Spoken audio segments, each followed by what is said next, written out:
So I'm going to talk about aliens. But before I do that, we had a little bit of interesting news today that's kindred relevant, and I wanted to share it with you because I'm pretty proud of it. Kindred was named to a list of the MIT's smartest 50 companies. And this is a very prestigious list. It's very hard to make it. But the thing that was distressing about it is that they have this map that they show of where all these companies are from. And there wasn't a single company on the list that was from Canada. Not a single one, which was a little surprising, of course, because we're from Vancouver. But they thought that we were from San Francisco because we have an office there, but we're not. We're from here. 3 years ago, the previous company that I founded, D-Wave, also made the list. And it was also the only company from Canada that was on the list at that time. So I've been trying to build the tech community in Vancouver for 25 years. And I find it super depressing that it seems to be so hard to generate world-changing 0 to 1 companies around here. You know, I think that I'm gonna just pitch this idea. Some of you may have seen me talk about this before, but we have this problem here that we don't think big enough. We've got all of the ingredients to create this massive, massive thing in Vancouver, and the spark is not being lit. So I implore you, if you're entrepreneurs, people who are thinking about what you want to do, think bigger, because we don't think big enough around here. Okay, so my previous company was D-Wave. I'll just show you a couple things. We built what are still the world's only quantum computers that you can buy. And the company, D-Wave, has been doing this. Thanks. I didn't really have much to do with it, but you know, so this is one of them. This is one of the processors. And a lot of interesting things happened to me over the years there. I got sent pajamas, a whole bunch of stuff. You know, there's lots of interesting things that happen when you build something like a quantum computer. But just as an aside, because I thought it was funny, one of the interesting things that's happened from the D-Wave story is there's this gigantic conspiracy that's arisen on the internet that goes like this. So D-Wave builds quantum computers. The way that they work, if you know how this works, is one of the interpretations is that you tap into these parallel universes and they do computations. Sounds really weird. But what's happened is this idea has been hijacked to describe something called the Mandela effect, which is this thing where the past changes. So think about something you know to be true from the past. And then imagine you went out on the internet and you can't find it at all. It's not there. It doesn't match with your experience. So these people think that D-Wave is responsible, and CERN. And of course, the quantum key to the abyss factors into it somehow. I'm not exactly sure how. Okay, so that's just D-Wave. I did that for about 15 years. It was a lot of fun. A big science project that we turned into a commercial entity. That was a warm-up for Kindred. So Kindred is much, much, much more ambitious than D-Wave. And what Kindred is trying to do is build real AI. So what you've heard about AI is not what we mean by AI. What we mean by AI is a software system that can do literally anything that a human can do. Literally anything. And obviously, computers are better at things than people in lots of different ways. So now imagine, not only can they do everything that a human can do, but they can do everything that the best human at any task could do better than them. So imagine there was the mental Olympics of the 100-meter dash, and Usain Bolt is the fastest person. Now imagine that's some kind of a mental thing, like writing a novel or writing whatever. Imagine now that the thing is so much faster than Usain Bolt. Like, for example, it's a spaceship, yeah?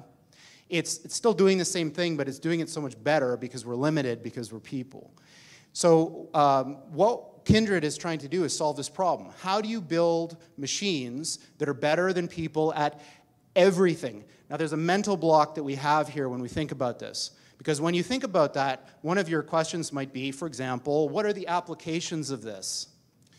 So imagine this. Imagine, for $10, let's say, I could build a machine, like a little robot, that had fingers and eyes and all that. And it could do your job better than you, no matter what it is. And I could sell that to your employer for, say, $15 and make a profit instead of having to pay you $100,000 a year. Now imagine that was true for every single job. So that's what we're talking about here, is a complete and utter transformative change that of the likes of which has never been seen before in the history of humanity, making the Industrial Revolution look like a little tiny blip on the path that humans have taken from when we emerged from the ooze a few billion years ago.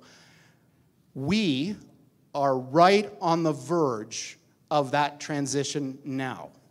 So this guy, Rich Sutton, is one of the most famous people in the academic world of AI. And like many, when asked, when will this happen, he says things like this.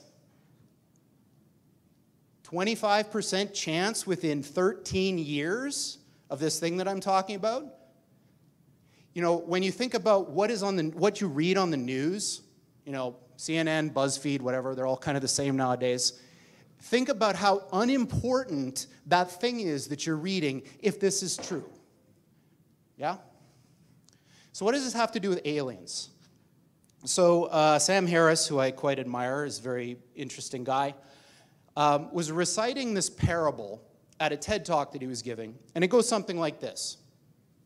So, say I'm the President of the United States. So I received this message from the heavens. So my microwave dish, my SETI dish, finally captures something. And what it says is, in 50 years, or 13 years, we're coming to your planet. You gotta be ready. Now just imagine what would happen if that happened. A super intelligent alien race beamed down a message to all of us Earthlings saying, we're coming July 13th, 2030, and boy, you better be ready because the mothership is landing right on the front lawn of the White House or wherever you wanted to land on that day.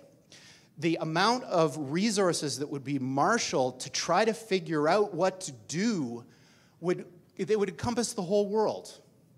AI is just like that. So when this thing that I'm talking about happens, it's going to be exactly the thing that you're thinking about those super intelligent AIs. So the one thing I can tell you is they're not going to be like us. So alien means, you know, different. These things that we're building are not going to be people. They might be really smart, they might be really good at all sorts of different things, but they're not going to be like us. They're going to be aliens. And they're going to be, I'm sorry to say, way smarter than every single person in this room in ways that we can't even comprehend. So this, of course, triggers a lot of alarm. One of the guys who talks about this is Elon, who says things like this, like, when you do this, beware. Because you think, just like the guy in the stories, that when you do this, you're going to put that little guy in a pentagram, and you're going to have your holy water out, and you're going to wave it at the thing, and by God, it's going to do exactly what you say and not one thing more, but it never works out that way. So this is an attitude that some are having, this emerging alarmism about the way this is going to go. But these words, demons, doesn't capture the essence of what's happening here. I don't know if any of you are turn-of-the-century weird fiction fans, but there's this guy named H.P. Lovecraft, who's a very famous American weird fiction author. And he espoused a view which is called cosmicism. And the essence of cosmicism is cosmic indifference. So what he was saying is basically, yes, there are these massively intelligent entities out there, but they're not good, they're not evil. They just don't give a shit about you even in the slightest. The same way that you don't care about an ant is the same way they're not going to care about you. And these things that we're summoning into the world now are not demons, they're not evil, but they're more like the Lovecraftian great old ones. There are entities that are not necessarily going to be aligned with what we want. So this transition is really, really massively important for our entire species to navigate. And going back to that thing that Sam Harris was saying, nobody is paying attention. This thing is happening in the background. while people bicker about politics and what's going to be in the healthcare plan in the US, and underneath it all is this rising tsunami that, if we're not careful, is going to wipe us all out. So, on that pleasant note, we're hiring people to try to make something like this happen. Of course, this is a very difficult project, of course, and I'm kind of a little bit tongue-in-cheek about all this, like, how bad things are, because it's not really like that. Technology is a double-edged sword. Even something like this, it's agnostic. It depends who wields it. If you want to have a say in how all this goes down, you can't sit on the sidelines. And one of the ways that you can get involved and really change the world, like, a lot of people say, hey, join the Marines, you'll change the world or whatever.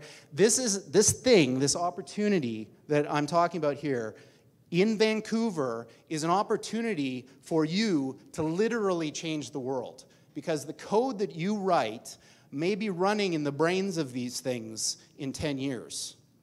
So this is a huge opportunity. I'm going to ask that anybody here who is a software engineer who's really good to talk to any one of these three folks who are sat at the back there, who are Suzanne founded Kindred, and Olivia and Paula are some of our key folks in Vancouver, or talk to me, and we'll have a conversation.